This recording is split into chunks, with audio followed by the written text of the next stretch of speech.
Hi everyone, it is so good to see you. Welcome to KREM News at noon. I'm Laura Papetti, and we begin with breaking news at this noon hour. Just a few hours ago, Secret Service Director Kimberly Cheadle resigned from her position. Her announcement comes less than 24 hours after her testimony on the assassination attempt against former President Donald Trump. Cheadle said yesterday that she takes full responsibility for any security lapses that happened that day.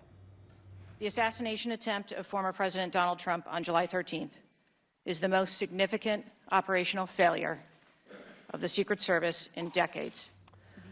Cheadle has been facing growing calls to resign since the attempted assassination. This week, the House is expected to vote on a task force to investigate the assassination attempt. And we also learned just minutes ago that disgraced New Jersey Senator Bob Menendez is also resigning. You may remember he was just convicted on federal bribery charges a week ago. Sources say he'll step down coming up August 20th. Now, he had previously said that he was not going to step down, but fellow Democrats had threatened to call for a vote to expel him if he tried to stay in office.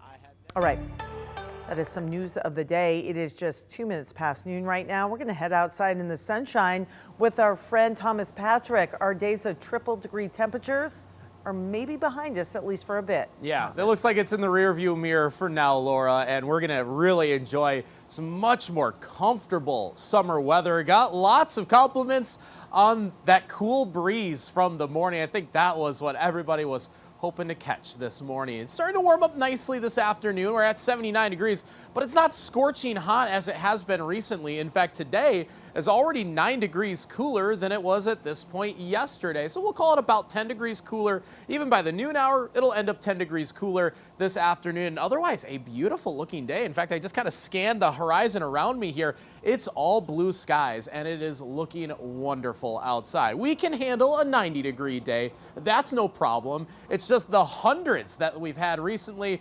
That's just a little bit too hot, especially when it's day after day. So the only weather concern that we have moving forward is any kind of smoke, haze, or air quality concerns, and that is related to wildfires. So we're watching our satellite imagery. You can actually see the Swawila fire in Ferry County and a little bit of the Pioneer Fire, which is out towards Chelan County. So these two fires not pouring out a lot of smoke, but those locally might be experiencing some impacts there. Otherwise, this is looking a lot clearer across the inland Northwest than it has recently. And again, to confirm outside, lots of blue skies all around. But we'll continue to track how long the smoke might linger around our region. And that's all coming up in a few minutes.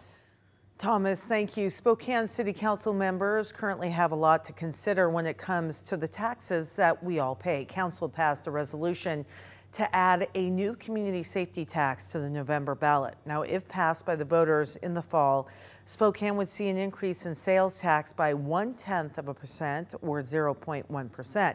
The mayor's proposal states that the money would be used to enhance community safety, including replacing outdated vehicles and equipment for the Spokane Fire Department.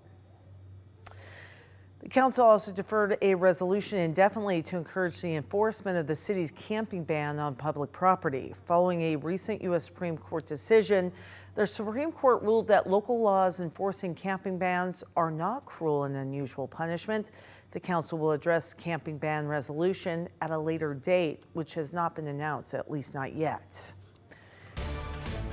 In a new statement overnight, Vice President Kamala Harris says she is looking forward to formally accepting the Democratic nomination. The Associated Press is reporting that Vice President Harris has the delegates to become the party's nominee. However, that will not become official until delegates vote at the convention coming up next month.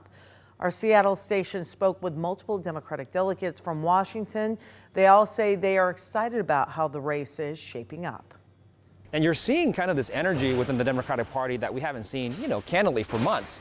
And the fact that she was able to raise $50 million in 7 hours is, a pretty strong testament to kind of the support that she has. The National Party's Rules Committee is meeting tomorrow to discuss a framework for officially picking a new nominee. Then coming up on Thursday, Washington's delegates will discuss a potential endorsement. Meanwhile, the Idaho Democratic Party is not officially endorsing anyone. The delegates who Democratic voters selected will be free to vote for whoever they want at the national convention, with Harris as the overwhelming favorite to clinch that nomination. I think it's important that there's a clear, transparent process and that delegates have that choice. I think what we're seeing is that Vice President Kamala Harris is just such an obvious choice. This is why we have a vice president, so we have someone who's ready to step up. And President Joe Biden will address the nation tomorrow evening about his decision not to seek a second term. It will be the first time the country has heard from him since he decided to exit the race on Sunday.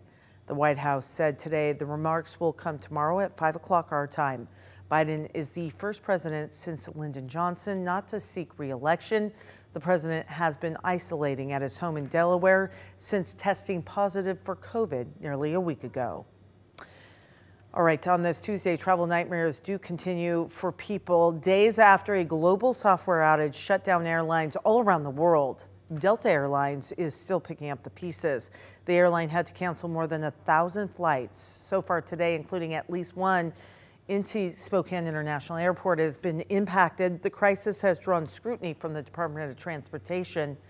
Delta says they are extending travel waivers and covering meals or hotels to help those impacted by all of the chaos. And this afternoon, Spokane police are investigating a Sunday morning homicide. Officers are telling us they found a woman dead in a home on North Hamilton after getting reports of gunshots in that area. Police have not arrested anyone yet. The Spokane County Medical Examiner will release the victim's identity sometime later. However, if you know something, police want you to call Crime Check, and that number is at the bottom of your screen.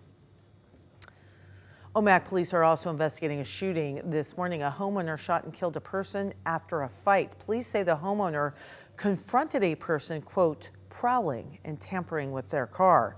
That's when police say the suspect attacked the homeowner. The homeowner fired a single shot, hitting and killing the suspect. Omak police say prosecutors are now working to see if the homeowner's use of force was indeed appropriate.